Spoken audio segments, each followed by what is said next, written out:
प्रिय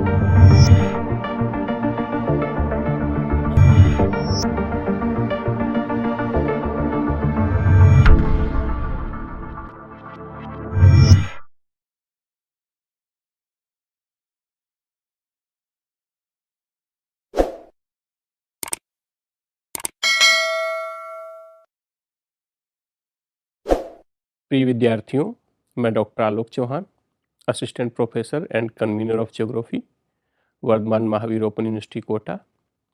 आज आपके सामने फिर एक बहुत ही रोचक और उपयोगी विषय लेके उपस्थित हुआ हूँ, जिसका शीर्षक है चट्टानें यानी कि रॉक्स।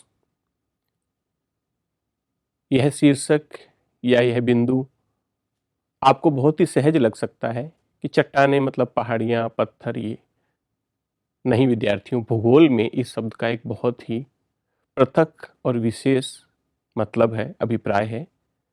उसी के बारे में आज हम चर्चा करेंगे कि एक आम आदमी रॉक्स के बारे में जो जानता है और एक भूगोलवेता क्या जानता है उसके बारे में, उसमें क्या अंतर होना चाहिए, उस पर हम चर्चा करेंगे। जो हमारा आज का ये लेक्चर है, इसका उद्देश्य होगा कि हम आपको चट्टान शब्द की भौगोलिक परिभाषा से अवगत करवा पाएं। हम लोग ये जान पाएं कि चट्टानों के प्रकार कौन कौन से होते हैं, विभिन्न प्रकार की चट्टानों की विशेषताएं कौन सी होती हैं और चट्टान निर्माण के प्रक्रम कौन कौन से होते हैं, क्या होता है, कैसे होता है, इसके बारे में हम ज्ञान प्राप्त कर सकें। विद्यार्थियों, हम चट्टान शब्द की एक तकनीकी परिभाषा की चर्चा करते हैं, जो इस प्रकार है कि एक चट्टान है वो एक या एक से अधिक खनिजों का समुच्चय है। Rock is A union of minerals, यानी विभिन्न खनिजों का सम्मिश्रण है, समुच्चय है। यह आप लोग बिल्कुल मत समझिए कि चट्टान है तो कठोर ही होगी।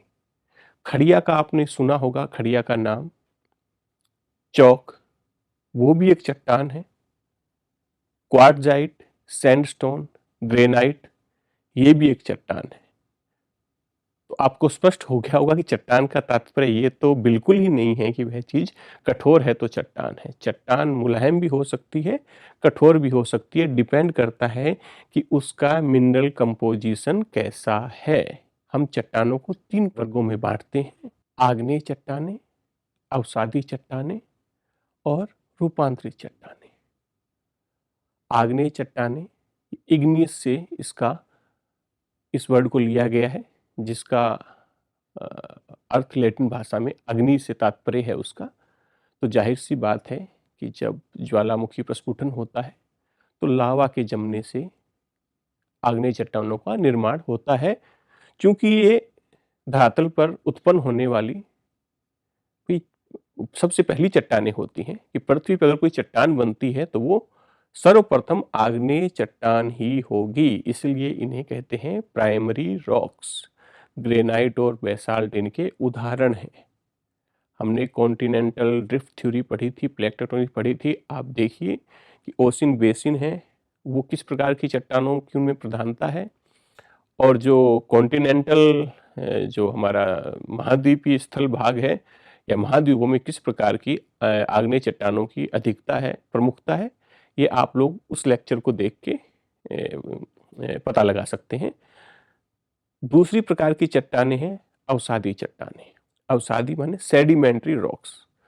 जो आग्नेय चट्टानें बनी, हमने पूर्व के लेक्चर में डिस्कस किया था कि बहिर्जात शक्तियां हैं, वो चट्टानों को तोड़ती हैं, तोड़ने के बाद उनका निक्षेपण होता है तो कहीं ना कहीं जमती भी होंगी। तो इस प्रक्रिया से जो चट्टानें बनती हैं उन्हें सेडिमेंट्री रॉक्स कहते हैं। बलुआ पत्थर, चूना पत्थर, सैल हैं, ये सेडिमेंट्री रॉक के उदाहरण हैं। ज्वालामुखी प्रस्फुटन हुआ, लावा जमा, पहली चट्टानें बन गई, हो गई आग्नेय चट्टानें। वो टूटी फूटी, उनका मूवमेंट हुआ, दूसरी जगह जाके जमी किसी भी तरीके से, तो वो हो गई अवसादी सेल। और तीसरे प्रकार के हैं रूपांतरित, कायांतरित, मेटामॉर्फिक रॉक्स, यानी या तो आग्नेय चट्टानें हैं या अवसादी चट्टानें हैं। ताप, दाब, रासायनिक किसी भी प्रक्रिया से उनमें रिक्रिस्टलाइजेशन होता है, पुनर्क्रिस्टलीकरण होता है, उनका जो मिनरल कंपोजिशन है वो चेंज होता है। तो इस प्रकार से जो चट्टानें रूपांतरित होती हैं उनको कहते हैं रूपांतरित चट्टानें। फाइलाइट, सिस्ट, नीस, क्वार्टजाइट, संगमरमर ये रूपांतरित चट्टानों के उदाहरण हैं। रूपांतरित चट्टानें आग्नेय चट्टानें हैं, वो डायरेक्ट रूपांतरित हो सकती हैं रूपांतरित चट्टानों में, या आग्नेय चट्टानें अवसादी चट्टानों में रूपांतरित होती हैं, उसके पश्चात मेटामॉर्फिज्म होता है उनमें।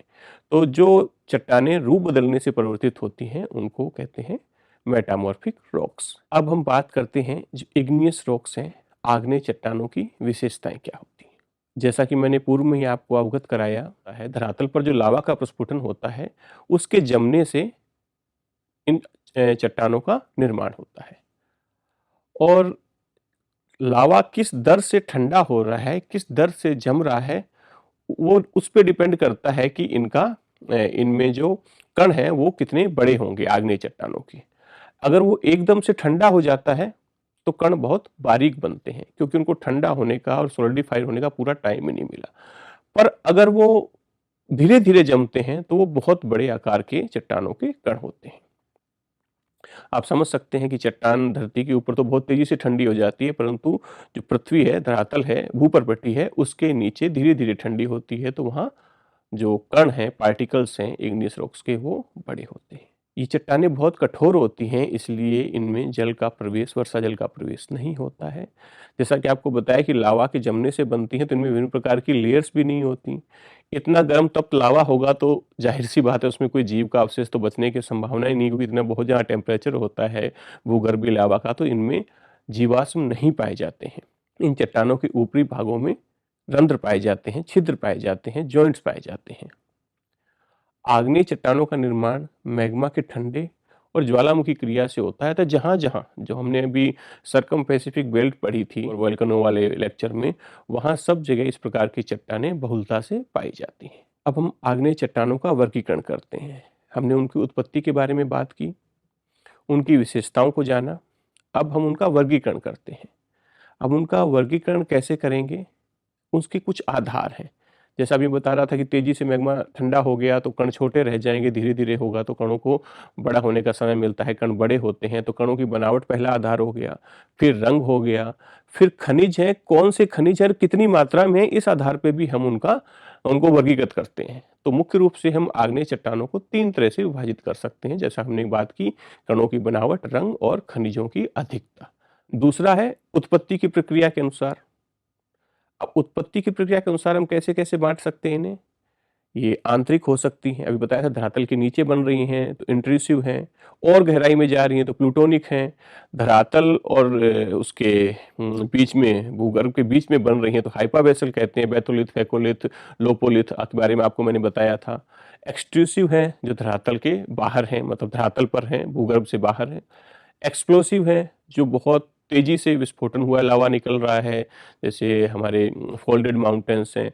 और क्वाइट टाइप है, जैसे दक्कन लावा प्लेट्यू है, कोलंबिया प्लेट्यू है। ये सब विभिन्न प्रकार के आग्नेय चट्टानों के ही विभिन्न प्रकार हैं, जो उनको हमने डिवाइड किया है, क्लासिफाई किया है मोड ऑफ अकरेंस के हिसाब से। अब हमको रासायनिक संरचना के आधार पर क्लासिफाई करते हैं, तो एसिडिक होगी और दूसरी बेसिक हो सकती है। सिलिका की मात्रा पे डिपेंड करता है कि सिलिका कितने परसेंट है। अब कणों की जो संरचना है उसके आधार पर बहुत बड़े कण हैं, महीन हैं, फेनेरेटिक हैं, पैग्मेटिक हैं, ग्लासी हैं, एफेनेटिक हैं।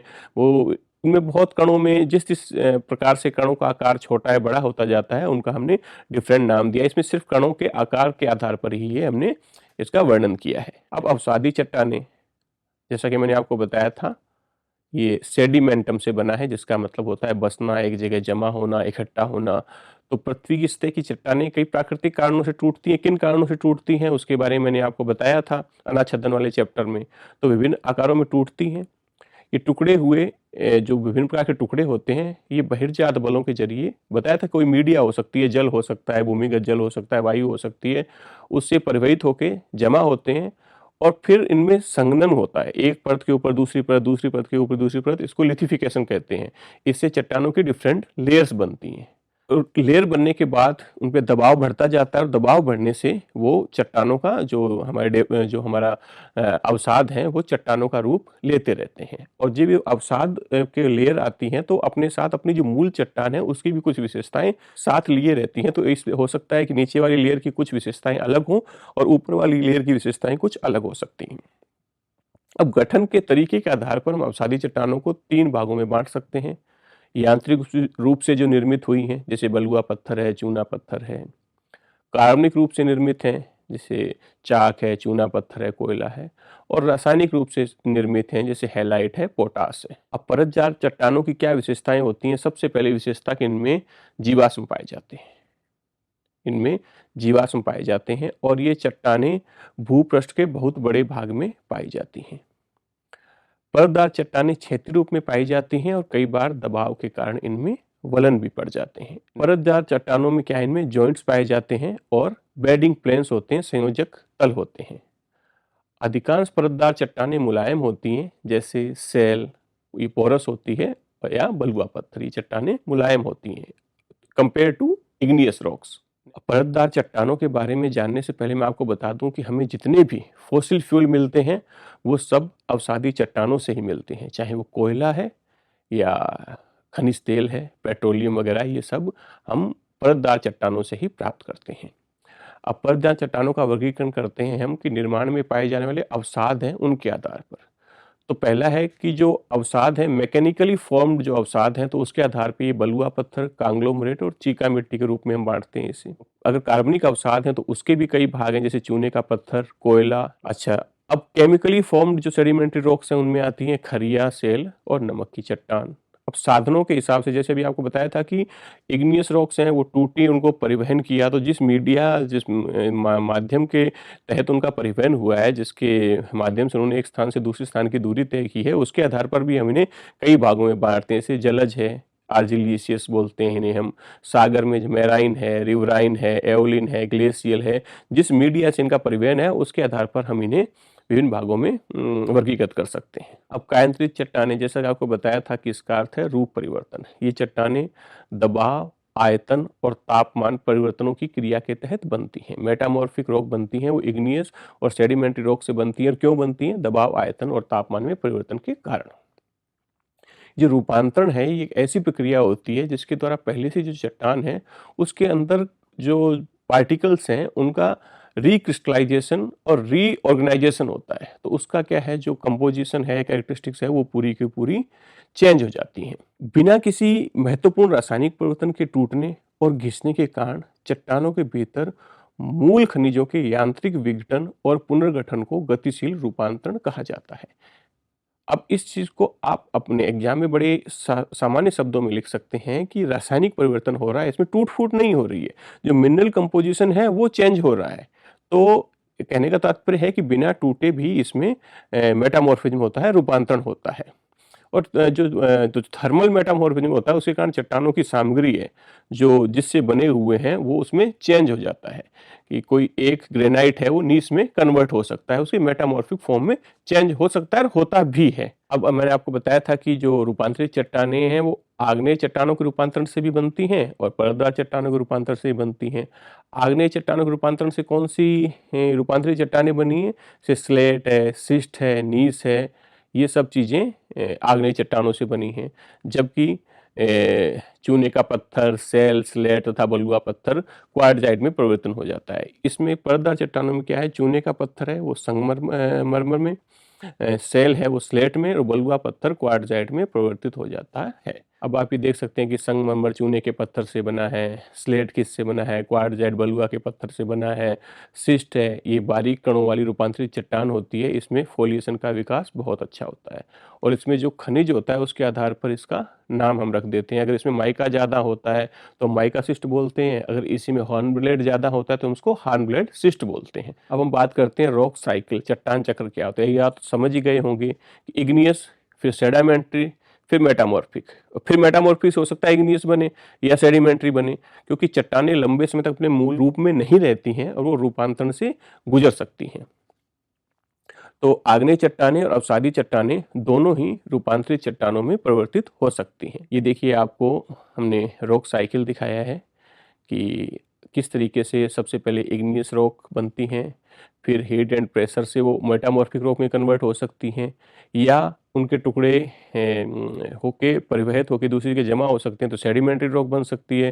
फिर किस प्रकार sedimentary rock heat and pressure से मेटामॉर्फिक रॉक बन सकती है, और किस प्रकार मेटामॉर्फिक रॉक है वो मेल्टिंग एंड कूलिंग से इग्नियस रॉक बन सकती है।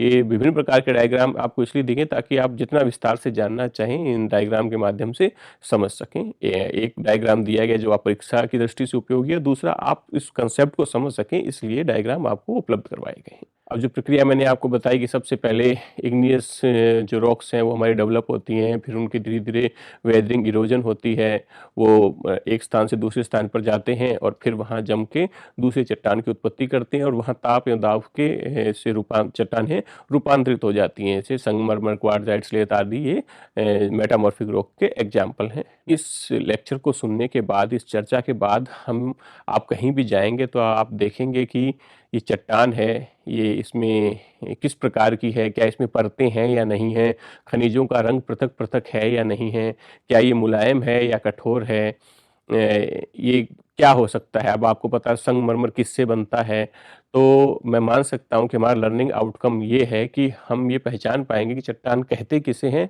इनकी उत्पत्ति कैसे होती है, इनकी विशेषताएं क्या होती हैं, और हम इनको किस तरीके से पहचान सकते हैं। अभी मैंने कुछ क्वेश्चन रखे हैं ताकि आप ब्रेनस्टॉर्मिंग कर सकें अपनी, जो आपने सुना है, इतनी देर देखा है, उससे आप कुछ निष्कर्ष निकाल सकें, कुछ सार्थक कर सकें। जैसे आपका पहला प्रश्न है कि पृथ्वी के द्रव पदार्थों के घनीभूत हो जाने से बनी चट्टानों को कहते हैं, तो इसका मैंने बताया था कि सबसे पहले यही बनती हैं लावा से, तो आग्नेय चट्टानें हैं। इसी प्रकार मैंने प्रश्नों के उत्तर भी यहीं लिखती हैं। फिर भी किसी उत्तर में आपको संशय हो या आप विस्तार से जानना चाहें तो आप मुझे मेल के माध्यम से संपर्क कर सकते हैं। ये कुछ और प्रश्न हैं, अभी मैंने कुछ सब्जेक्टिव टाइप के क्वेश्चन रखे हैं ताकि आप अपने उत्तर को इस लेक्चर को सुनने के बाद तैयार कर सकें और अच्छे से प्रस्तुत कर सकें। विद्यार्थियों अपेक्षा है कि यह लेक्चर है आपके लिए काफ़ी उपयोगी होगा। आप अपने संशय है या इसके बारे में विस्तार से जानना चाहें तो मुझसे संपर्क कर सकते हैं। अब चूंकि हमने अनाच्छादन और रॉक्स इनके बारे में विस्तार से जान लिया है, तो मैं प्रयास करूंगा कि अगले लेक्चर से हम जो अपर्दन के जो साधन थे कि बहता हुआ जल है, भूमिगत जल है, हिमानी है, ये किस प्रकार कार्य करते हैं, इनसे किस प्रकार के स्थल रूप उत्पन्न होते हैं, इसके बारे में चर्चा प्रारंभ करना शुरू करेंगे। इनके बारे में विस्तार से जानेंगे। धन्यवाद।